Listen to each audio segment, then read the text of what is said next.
j'ai du soleil vert, des dentelles et des théières, des photos de bord de mer, dans mon jardin d'hiver. Je voudrais de la lumière, comme en Nouvelle-Angleterre. Je veux changer d'atmosphère, dans mon jardin d'hiver. Ma robe à fleurs, sous la pluie de novembre, tes mains qui courent, je n'en peux plus de t'attendre. Les années passent, il est loin, là je tombe. Nul ne peut nous entendre. Je voudrais du Fred Astaire. As we mentioned a moment ago, nearly 2/3 of Americans disapprove of President Trump's reaction in the aftermath of George Floyd's death, according to a new poll. When the latest ABC Ipsos asked if you approve of the way Donald Trump is handling the response to the death of George Floyd in Minneapolis, 32% of Americans say they approve of his reaction, while 66% say they disapprove. The poll also found 74% of Americans feel Floyd's death was a sign of broader problems in the treatment of African Americans by police. 26% of Americans feel it's an isolated incident. Meanwhile, President Trump's approval rating for his handling of coronavirus remains at 39%.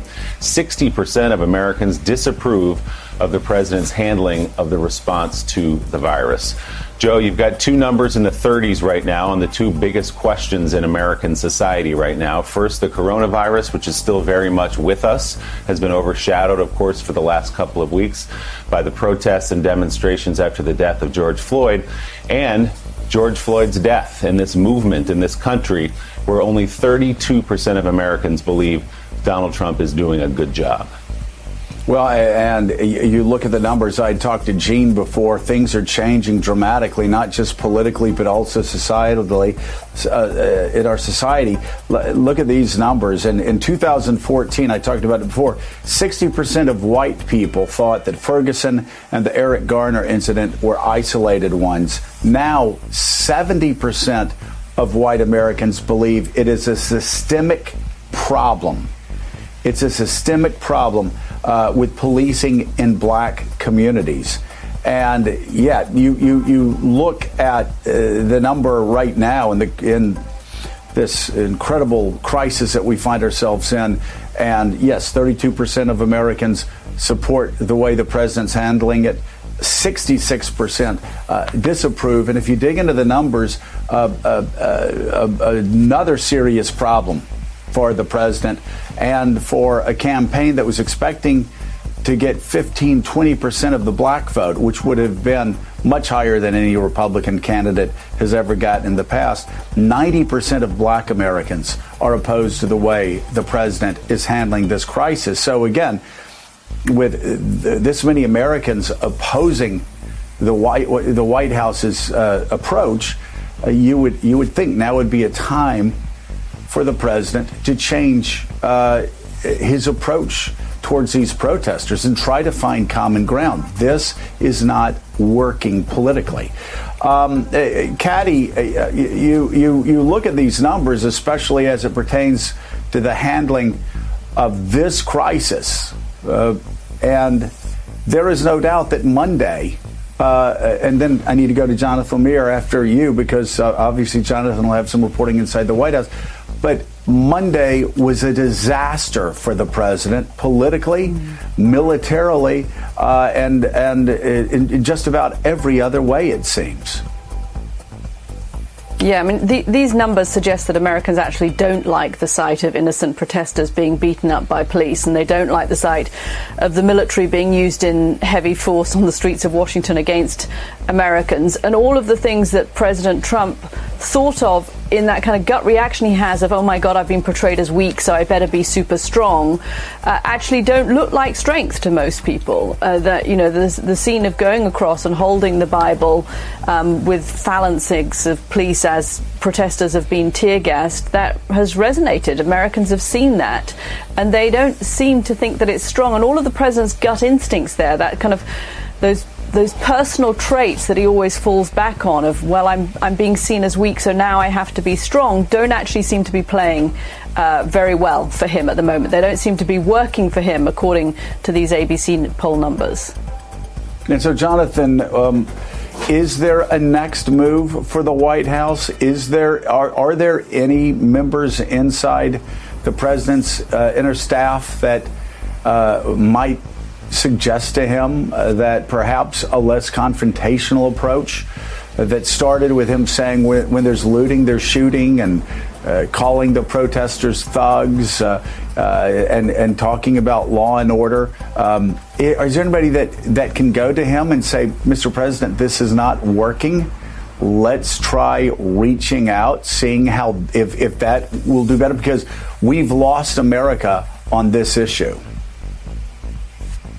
There have been preliminary discussions this week about launching some sort of task force to listen to the concerns of minority communities. Secretary Ben Carson was to be potentially involved in that, but that hasn't gotten off the ground yet, and we are now more than a week into this crisis. And what we saw yesterday is also some Republicans speaking out. Obviously, former Secretary Mattis' letter the other day, or his comments sharply criticizing the president, has emboldened other former military members or retired military members.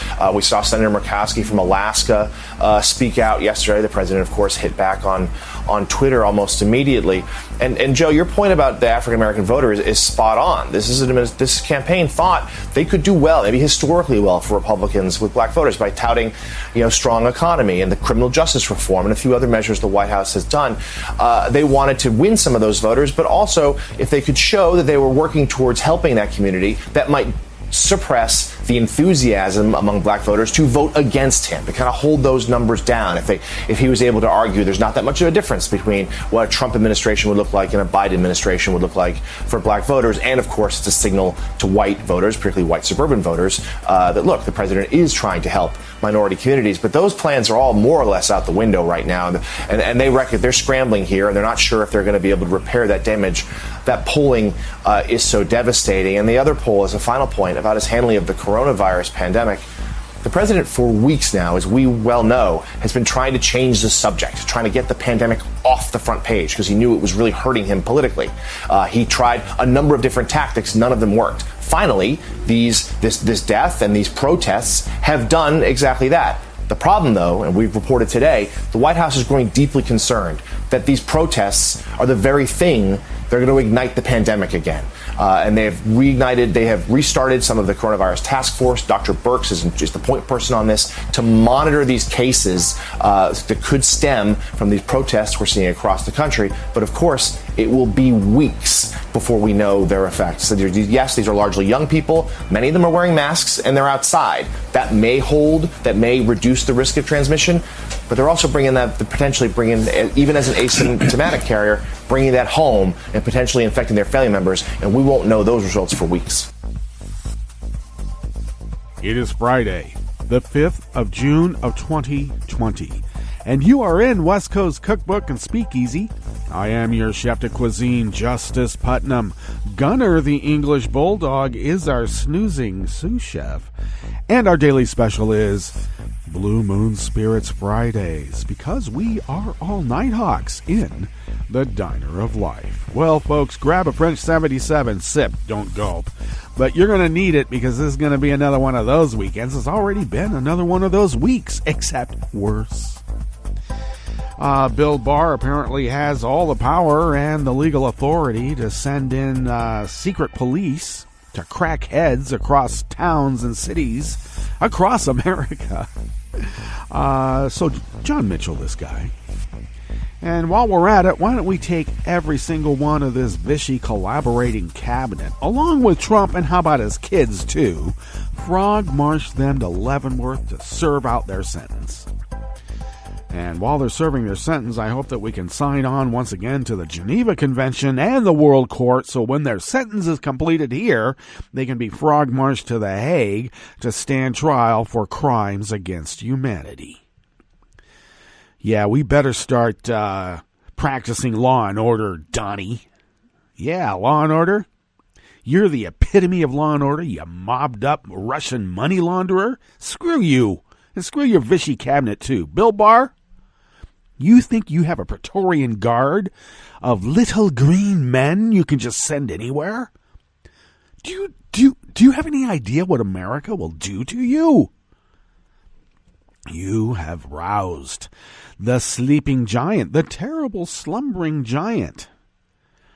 That great middle of America, when they awaken, wars stop and right-wing politicians go to jail. John Mitchell, Bill Barr now. We already impeached Trump. Word's out that he's not going to leave the White House. Well, we'll see how that happens. The NYPD has confiscated thousands of COVID masks from Black Lives Matter sent to them. And it may be police departments across the country they're already destroying water. What's up with that? That's property, buddy. I don't get it. Protection of property, but they're going to destroy water because it's aiding and abetting the enemy? Yeah, you're protecting and serving a small little percentage, maybe about 0.0000001%. Tiny percentage. That's who they serve and protect. We are the enemy. And supplying us with water and COVID masks is aiding and abetting the enemy, so they have to be confiscated and destroyed.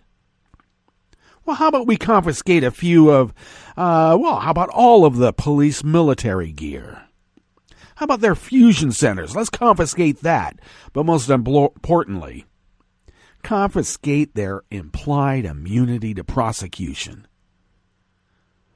You want to play that game? You know what would happen if somebody destroyed the water supply for the cops? Yeah, they'd be put right next to Reality Winner to rot. That'll teach us to demand civilian oversight of the cops. That'll teach us, huh? The cops are rioting and they're sending a message. When they may be delivering a message. But while they're at it, they're sending a message to don't F with the cops. If you know what's good for you. So it's hard for me to fathom how anybody could be, joyful about voting for Donald Trump. But there are people joyful because this is what they've been waiting for. A race war. They're a bunch of helter-skelter Charles Manson followers. God. And don't try to remind them of that.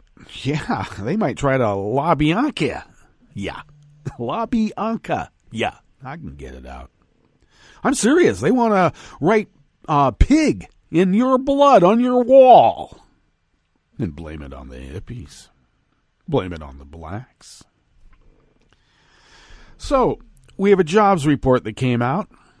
All indications, all news stories until the jobs report came out that this is going to be like a really bad jobs report for the worker. The workers go, oh man, but did you know our economy is booming? We somehow mysteriously added like millions and millions and millions of jobs. And the unemployment rate is only 14%. Can you believe that? Well, we have a story about, that puts the lie to that lie. They're trying to gaslight us on tear gas. You know, tear gas lighting. Oh, that wasn't tear gas. Yeah, right. And they're trying to gaslight us on this jobs report. This is what we have arrayed against us. And people are joyful and gleeful about voting for this guy. Well, yeah, you know what? It's not going to happen. We're going to fight you every inch of the way. Biden 2020. And of course, we got to hear about how corrupt Biden is, and how can the Clintons be morally superior to Trump when there's some sort of record that Bill flew on Epstein's Lolita jet, 20 some times, and apparently Hillary was on it at 6. So how can they claim to be morally superior to Trump? I'll tell you how. Are you effing kidding me? Trump is morally superior? Please. This is all Russian BS, and you know it.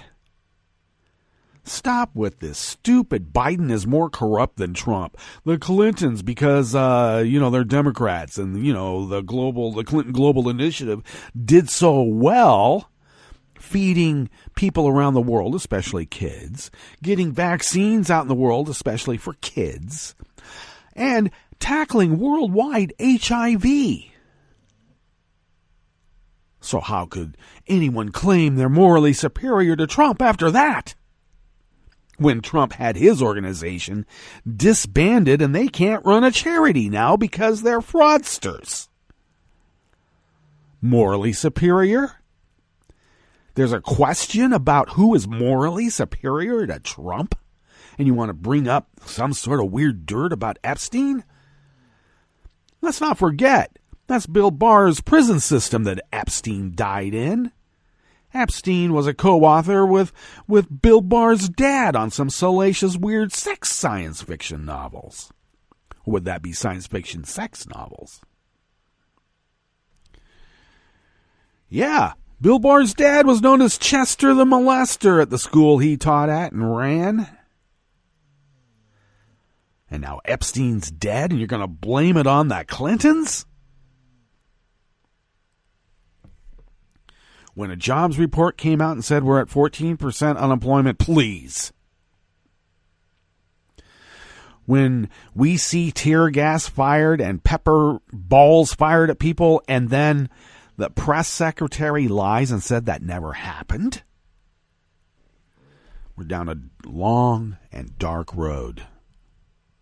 But it won't take very much to shorten that road and turn on the lights. Oh, guess what? The lights are being turned on right now. What's on the rest of the menu here in the Bistro Cafe of West Coast Cookbook and Speakeasy? Well, at the top, I've been doing a lot of Joe and Mika, but that's because they have the most recent, news in the morning. So there we go. Vast majorities disapprove of Trump's handling of the pandemic and his response to the George Floyd protests.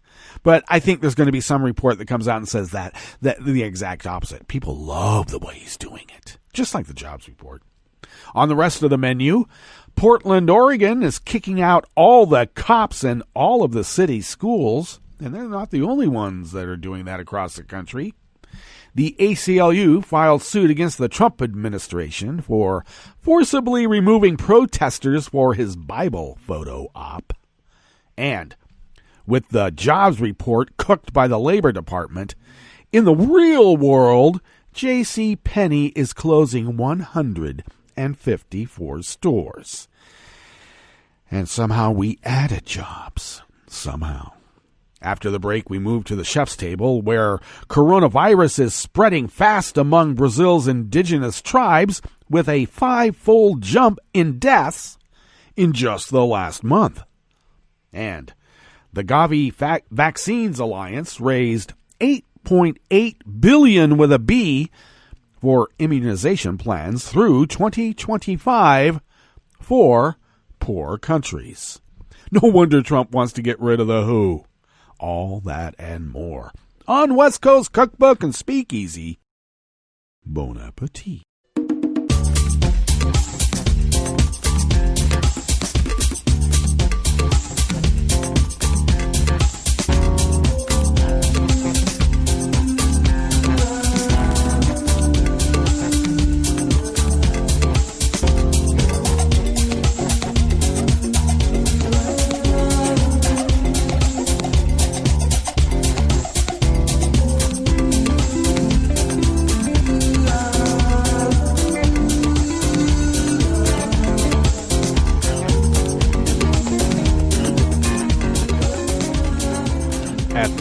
bottom of our homepage at netrootsradio.com. To the rightish of the page is our chat room link, monitored by Kelly Lincoln. Thank you, Kelly.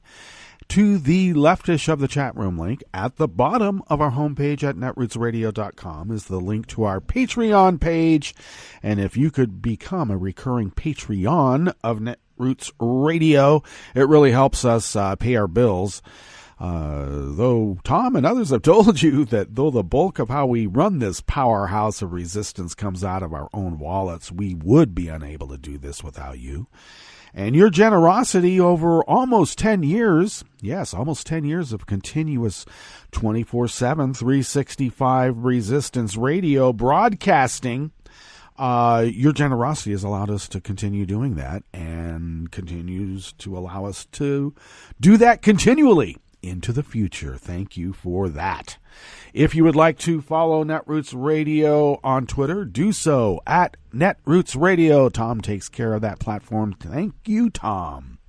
I, of course, take care of at Justice Putnam on Twitter. Go ahead, follow me there.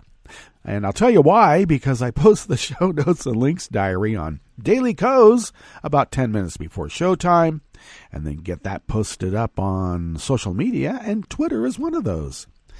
If you would like to follow the show on Twitter, you can do that at Cookbook West. And pick up podcasts by way of Spreaker, Stitcher, TuneIn, iHeart, YouTube, iTunes, etc., etc., etc. All right, let's get into this first offering here in the Bistro Cafe of West Coast Cookbook and Speakeasy, Blue Moon Spirits Fridays. And this comes out of the Portland Mercury, and Blair Stenvik penned this piece. In a press conference Thursday afternoon, Mayor Ted Wheeler announced that Portland's entire school resource unit, called the Youth Services Division, will be disbanded, meaning SROs will be removed from both the Portland public school system as well as David Douglas and Park Rose school districts, and all current SROs will be reassigned to other roles within the system. Wheeler added that the $1 million currently dedicated to the unit will be reallocated using a community-driven process to determine its use. This is about the community telling us what they need, Wheeler added. We need to listen and act. Damn right you do. Wheeler said he made the decision to disband the Youth Services Division on Wednesday before Guerrero's announcement, but waited until Thursday to make his decision public because he wanted to inform the cops first. Wheeler told the police department chief Jamie Resch about his decision on Wednesday as well. The division, Youth Services Division, has been in operation since 1999. The disbanding of it is effective immediately, according to a press release from the Bureau. Over the last several years, there have been ongoing conversations about the police and their role in public schools, Chief Resch said in a media statement.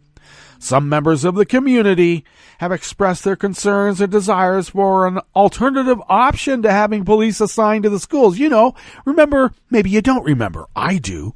We had these positions, they were called counselors.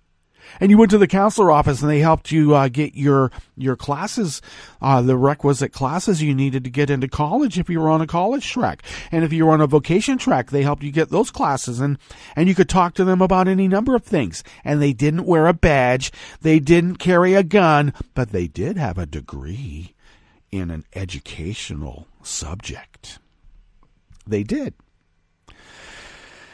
I want to reassure, Resch continued, that if there is a public safety emergency at a school, the police department will respond.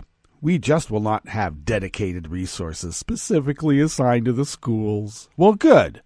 You know, if you need a cop, call for a cop. You don't need one living in your house.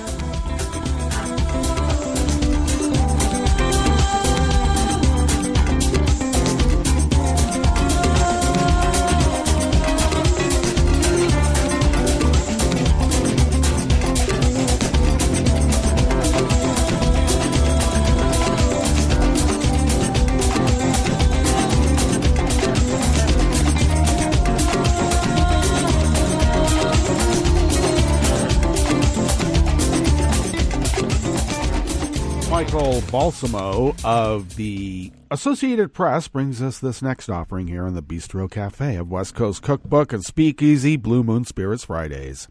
The American Civil Liberties Union sued the Trump administration yesterday, Thursday, alleging officials violated the civil rights of protesters who were forcefully removed from the park near the White House, that would be Lafayette, by police using chemical agents before Trump walked to a nearby church to take a photo.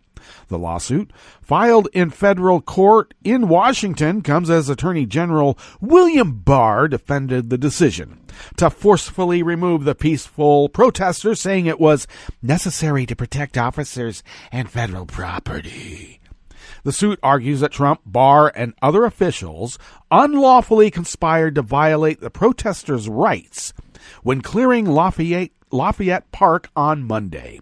Law enforcement officers aggressively forced the protesters back, firing smoke bombs and pepper balls into the crowd to disperse them from the park.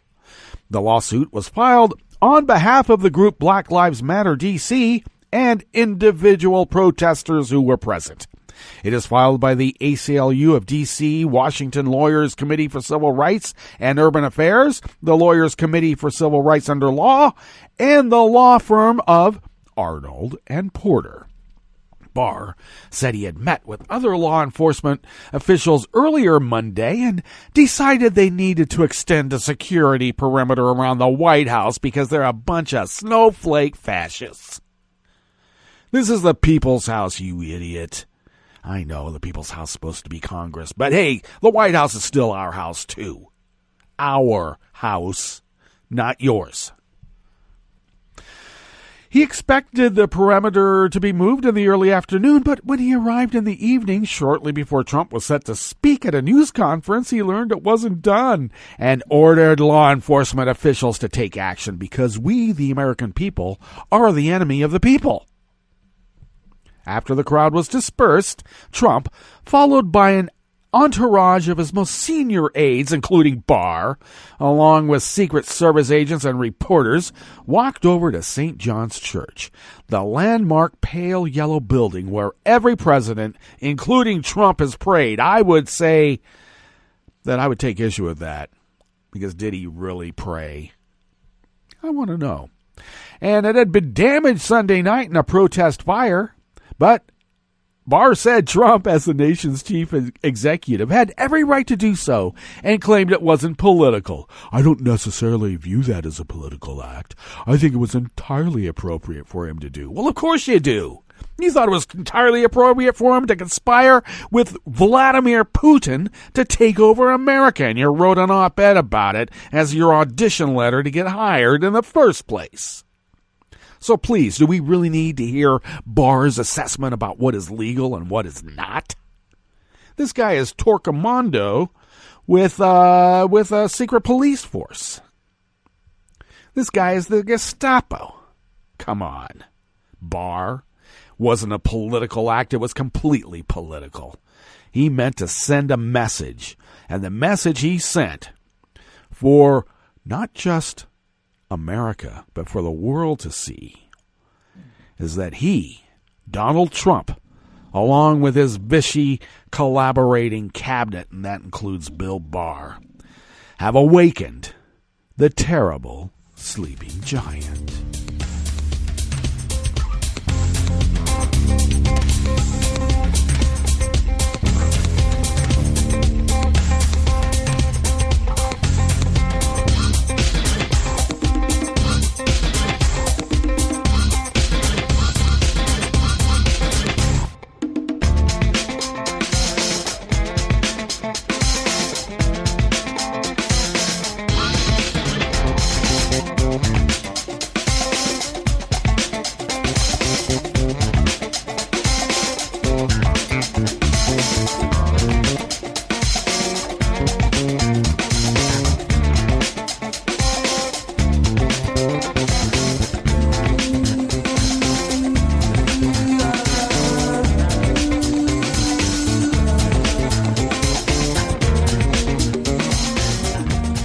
Helen of Reuters brings us this final offering here in the Bistro Cafe of West Coast Cookbook and Speakeasy.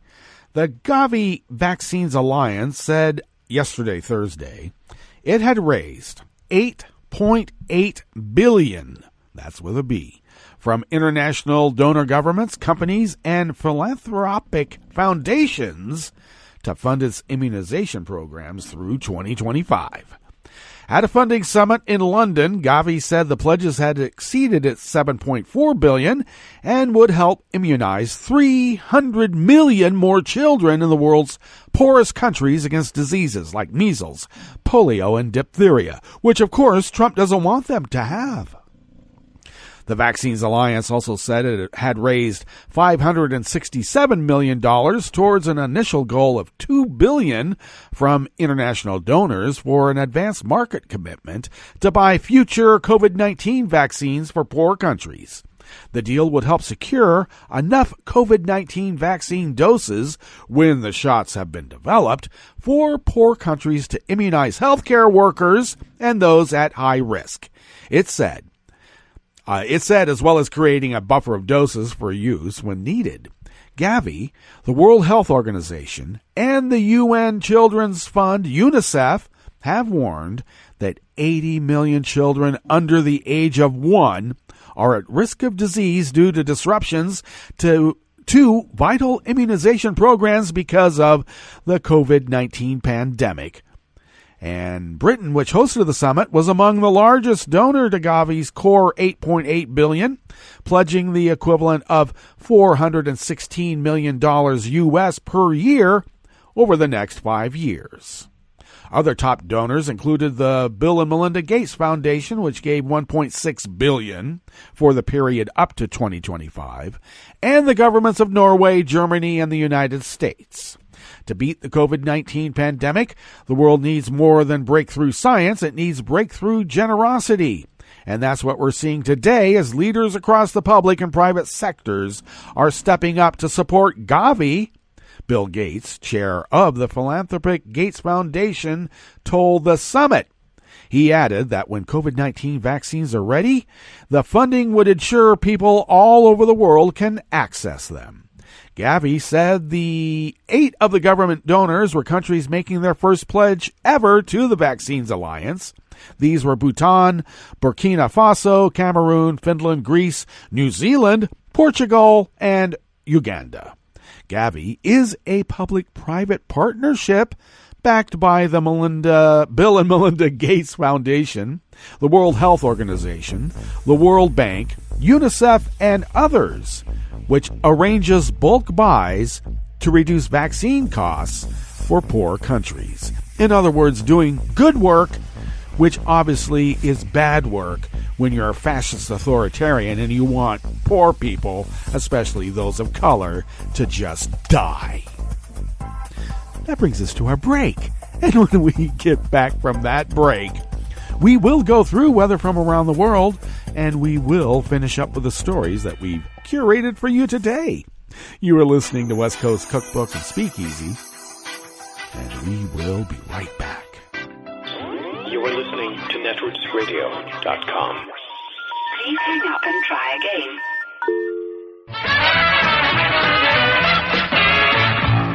From a point at sea to the circles of your mind, a new force is at work for planetary transformation. New radio for a new Earth.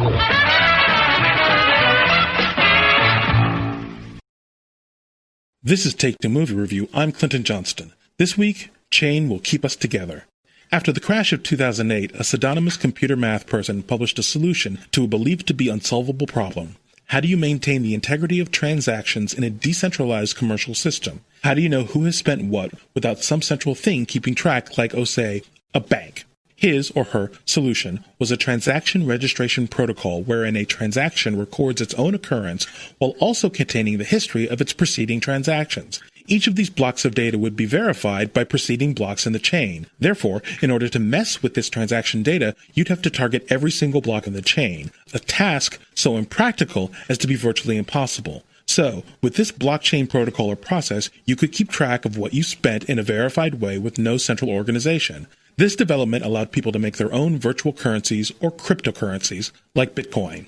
You learn all of this information in the first few minutes of Alex Winter's latest documentary, Trust Machine, The Story of Blockchain. It's worth a watch, but keep your attention cap on because once it starts, it's off faster than I speak. Yeah, I hear your complaints.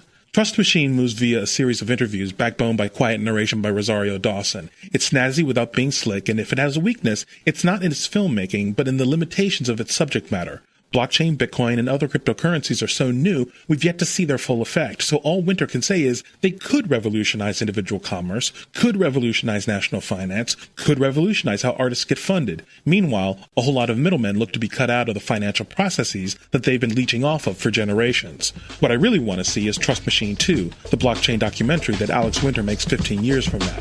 This has been Take Two Movie Review. I'm Clinton Johnston. Catch up with us at TakeTwoMovieReview.com and feed us back on our channel on YouTube.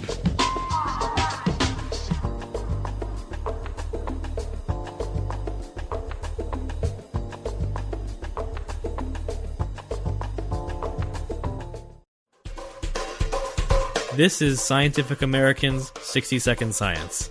I'm Jason Goldman. Deep in the inky depths of what's called the ocean's mesopelagic zone, more than 500 meters beneath the surface, the main source of light is not the sun, even during the day. Most of the light comes instead from bioluminescent organisms, creatures that produce their own light.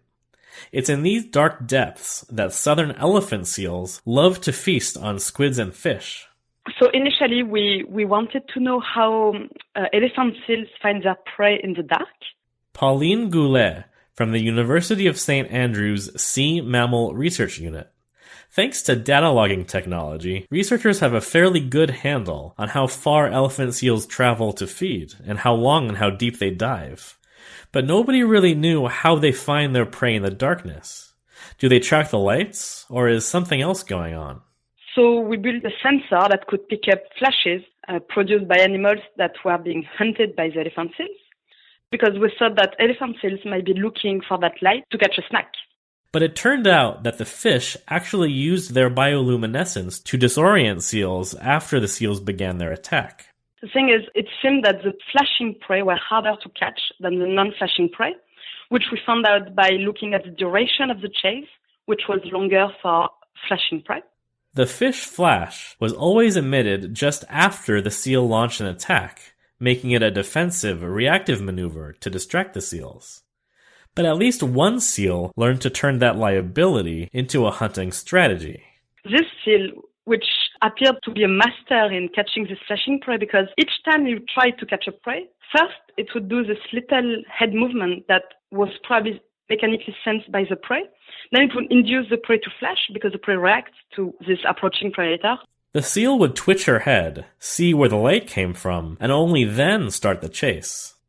So even if some seals can use bioluminescence as a way to find food, for most the light is a distraction. Goulet thinks that seals probably rely more on their whiskers to sense the movements their prey make in the water.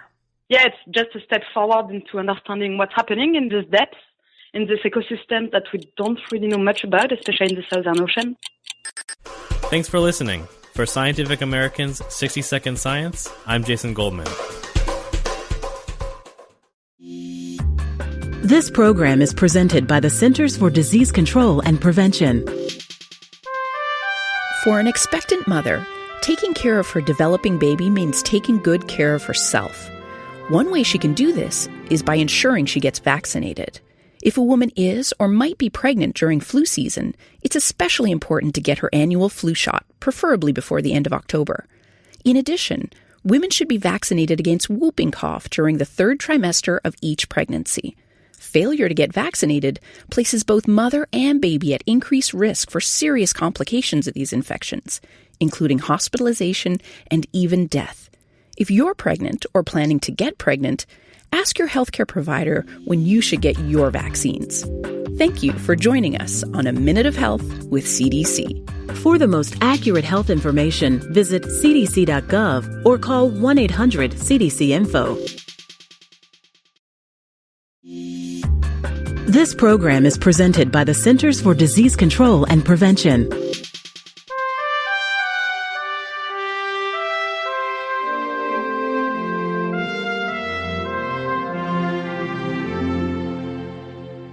Welcome to A Cup of Health with CDC, a weekly feature of the MMWR, the Morbidity and Mortality Weekly Report. I'm your host, Dr. Kathleen Dooling. From a very young age, we're encouraged to eat fruits and vegetables. Unfortunately, many Americans are not getting the message. Dr. Seung-Hee Lee Kwan is with CDC's National Center for Chronic Disease Prevention and Health Promotion. She's joining us today to discuss the importance of eating enough fruits and vegetables. Welcome to the show, Seung-Hee. Thank you for having me. Seung-Hee, what is the recommended amount of fruits and vegetables? The federal guidelines recommend that adults consume at least 1.5 cups to 2 cups of fruit and 2 to 3 cups of vegetables each day. This is for adults who get less than 30 minutes of physical activity a day. Adults who are more physically active need more calories and thus should be eating more fruits and vegetables. 1 cup is about 12 strawberries or 1 large tomato. How many people consume the recommended amount of fruits and vegetables? We found that very few adults are getting enough fruits and vegetables. Just 12% are eating the recommended amount of fruits, and less than 1 in 10 eat enough vegetables. And consumption is lower among men, young adults, and adults living in poverty. Why is eating a diet rich in fruits and vegetables so important? Eating a diet rich in fruits and vegetables can help with 3 things. 1, it can reduce the risk of many leading causes of illness and deaths, such as heart disease, type 2 diabetes, some cancers, and even obesity. It can also add important nutrients that are commonly missing in Americans' diet. And it can help with weight management if adults consume fruits and vegetables instead of other calorie-dense foods. How can we meet the recommended daily intake of fruits and vegetables? Try to fill half of your plate with fruits or vegetables at each meal or every eating occasion. Making fruits and vegetables the focal point of your meal will help you meet your recommendations. For example, recent studies have shown that adults get most of their fruit during breakfast and snacks.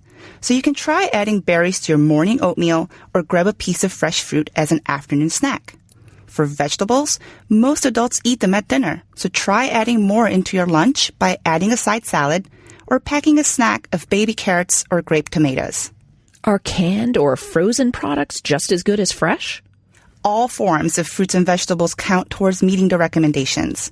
For the most health benefits, make sure that the fruits and vegetables you consume have a limited amount of salt, butter, sugar, or creamy sauces. When selecting canned fruits, choose the ones with lowest sugars. And for canned or frozen vegetables, choose those lower in sodium. Where can listeners get more information about eating a healthy diet?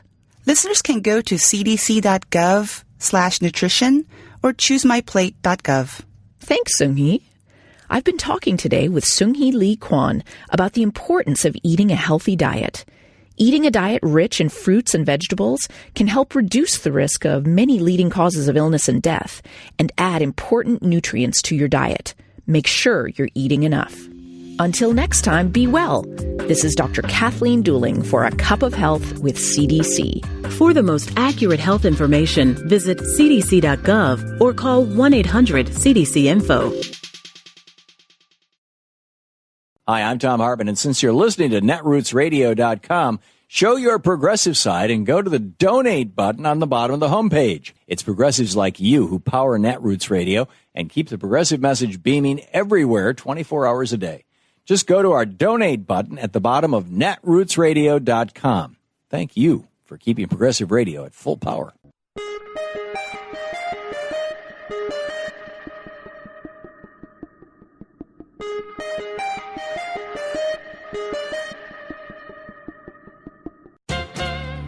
Amazingly, America has become a nation of socialists, asking in dismay, where's the government?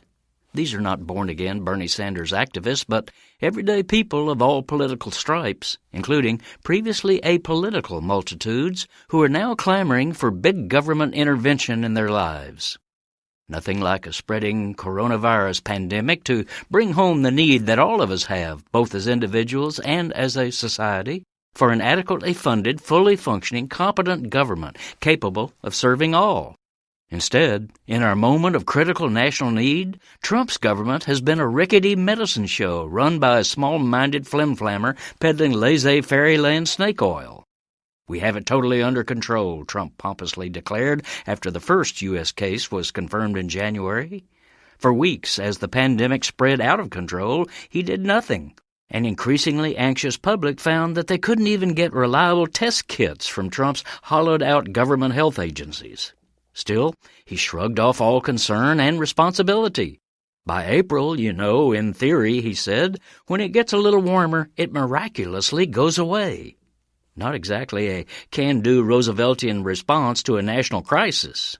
That complete absence of White House leadership is why a deadly pathogen is now raging practically everywhere across our land. Unknown millions of us are being infected. A closed indefinitely sign has literally been hung on the American economy, and even our people's social and civic interactions, the essence of community life, have been halted.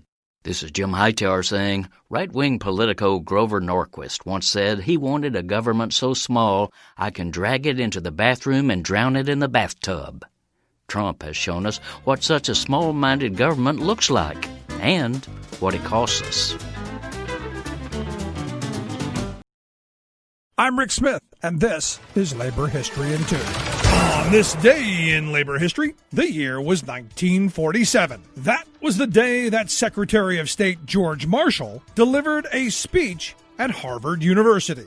In his speech, Marshall made a call for the United States to send assistance to European countries devastated by World War II. He declared, quote, "The truth of the matter is that Europe's requirements for the next 3 or 4 years of foreign food and other essential products, principally from America, are so much greater than her present ability to pay that she must have substantial additional help or face economic, social, and political deterioration of a very grave character." His speech became the basis for the European Recovery Program, or what became known as the Marshall Plan.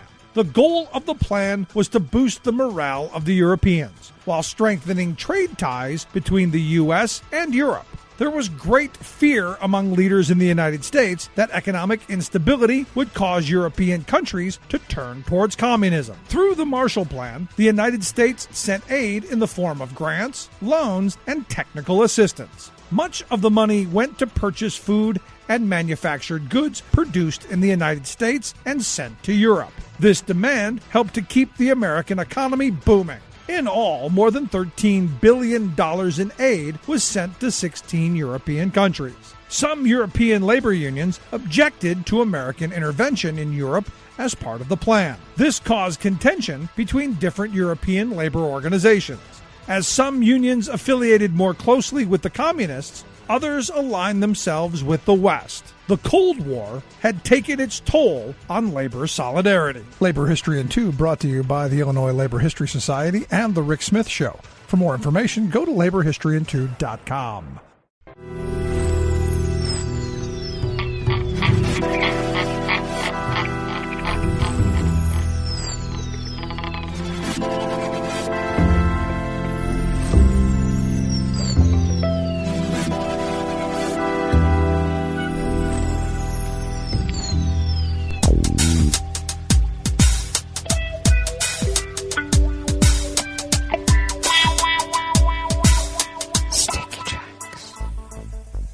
Thank you for accompanying us here to the Chef's Table at West Coast Cookbook and Speakeasy. Blue Moon Spirits Fridays, because we are all Nighthawks in the Diner of Life. We always begin, whether from around the world, along the banks of the Rogue River in the Rogue River Valley of Southern Oregon, on the west coast of the continental United States of America, where it is currently 58 degrees Fahrenheit, expecting a high of only around 72 to 75. A mix of clouds and sun during the morning will give way to cloudy skies this afternoon, with a slight chance of a rain shower. Winds out of the west-northwest at 5 to 10 miles per hour. Then tonight, a few clouds, lows in the low 50s. Winds will be out of the northwest at 5 to 10 miles per hour. Then tomorrow, oh my, a steady rain in the morning. Showers continuing in the afternoon with a high around 55 to 60. Hey, what's up? Winds out of the west at 10 to 15 miles per hour. And more rain then again on Sunday. Okay, so a weekend of rain. We need it. The confirmed coronavirus cases in Jackson County of Southern Oregon has risen now to 69. I told you, watch what's going to happen. 2 weeks ago I mentioned that, and now it's happening. Every day we get a new or a few more confirmed cases. How nice. Well, the grass pollen is rated merely high instead of very high outside of the window here at the mothership. The air quality index in the Southern Oregon region is good at 30 parts per million, and the daytime UV index is very high at 8. Slather on the SP50 or more. SP30, SP50. Slather it on in mass quantities. Barometric pressure is falling at 29.77 inches. Visibility is at 8 miles. And relative humidity is at 88%. Weather from around the world is brought to you by people's personal weather stations that they purchased. These people planted these purchased personal weather stations somewhere on their property, and these people positively live around the world. So you think the P-tape doesn't exist, do you? Every radio personality has a P-tape. London is, let's see what London is. 57 and partly cloudy with coronavirus. Paris is 64 and mostly cloudy with coronavirus. Rome is 72 and partly cloudy with another spike of coronavirus. Kyiv is 73 and fair with coronavirus. Kabul is 79 and fair with coronavirus. Hong Kong is 81 and mostly cloudy with a few cracked heads celebrating Tiananmen Square, and coronavirus. Tokyo is 76 and partly cloudy with coronavirus. Sydney, Australia is 53 and clear, and some of the largest territories want to open up in spite of more coronavirus. San Francisco, California is 53 and partly cloudy, and they're getting a spike of coronavirus from 2 weeks ago. And New York is 73 degrees Fahrenheit, cloudy, with civil unrest, coronavirus, and de Blasio and Cuomo pissing everybody off. And that is weather from around the world, brought to you by people's personal weather stations that they purchased. These people planted these purchased personal weather stations somewhere on their property, and these people positively live around the world.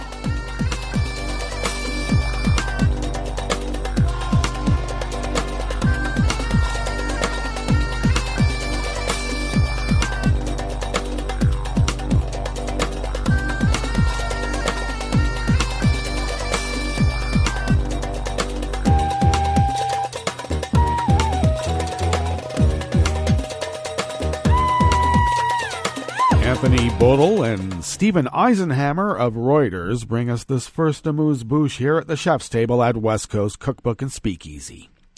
Coronavirus is spreading fast through Brazil's indigenous populations, with deaths caused by the disease increasing more than 5-fold in the past month, and that's according to data collected by a National Association of First Peoples.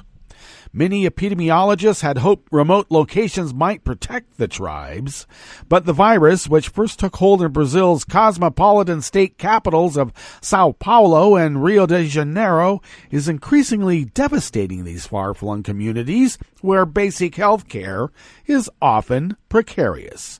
For many indigenous peoples, it harks back to a dark past. When Europeans first navigated the rivers of the Amazon rainforest, their smallpox decimated local tribes. Later, rubber trappers, gold miners, and settlers brought malaria, measles, and influenza. Now it is COVID-19. Deaths among Brazil's indigenous populations rose to 182 by June 1st from 28 at the end of April, according to the articulation of Brazil's indigenous peoples, affectionately known as the APIB, a national umbrella association that brings together the country's 305 tribes. In the village of Sororo in southeastern Pará, tribesmen said one elder had died and people were falling ill, but the government had not provided tests to confirm whether they had COVID-19. I'm feeling dizzy with fever and stomach pains. Many are ill in the village and we have no help. Let's see, as the village mourned the death of its oldest members, the storyteller Warina Saru, who died on Thursday of pneumonia. The official figures provided by Brazil's government put the number of dead at 59, as they only classify indigenous deaths as those occurring among tribes living on reservations, but not those who have migrated to the cities.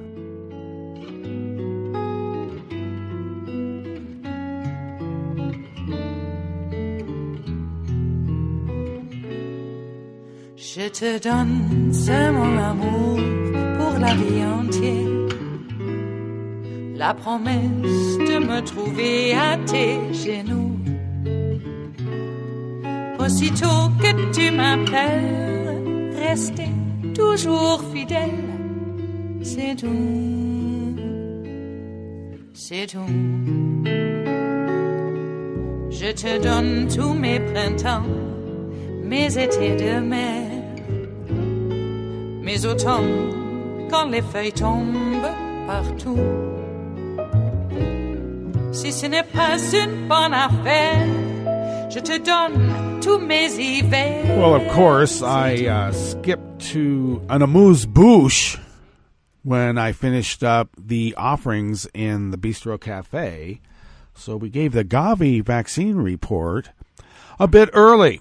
So let's jump into this cooked jobs report, and JCPenney closing its 154 stores. Joseph Pisani of the Associated Press brings us this final, what should be an amuse-bouche, here in the chef's table of West Coast Cookbook and Speakeasy. JCPenney said yesterday, Thursday, that it will start closing 154 of its stores next week in what it is calling the first phase of its efforts to shrink its footprint. The Plano, Texas-based retailer said it would take about 10 to 16 weeks to complete the closures. A list of the stores closing was published on Penny's website. Penny filed for bankruptcy protection last month, making it the biggest retailer to do so since the coronavirus pandemic forced non-essential stores to be shut down temporarily. J. Crew and Neiman Marcus sought bankruptcy protection days before JCPenney. All three were laden with debt and had trouble connecting with shoppers who are increasingly skipping the mall and shopping online. As part of its bankruptcy reorganization, Penny said it planned to permanently close nearly a third of its 864 stores in the next 2 months. That would leave it with just over 600 locations. Well, that does bring us to the end of our broadcast period for the day and for the week. But you do know Netroots Radio will broadcast on. And we're going to meet up here on Monday for River City Hash Mondays. So do stay tuned to Netroots Radio all day and all night and all weekend for all the breaking news of civil unrest as it breaks. And we'll meet up here on Monday, right here in West Coast Cookbook and Speakeasy. Bon appetit.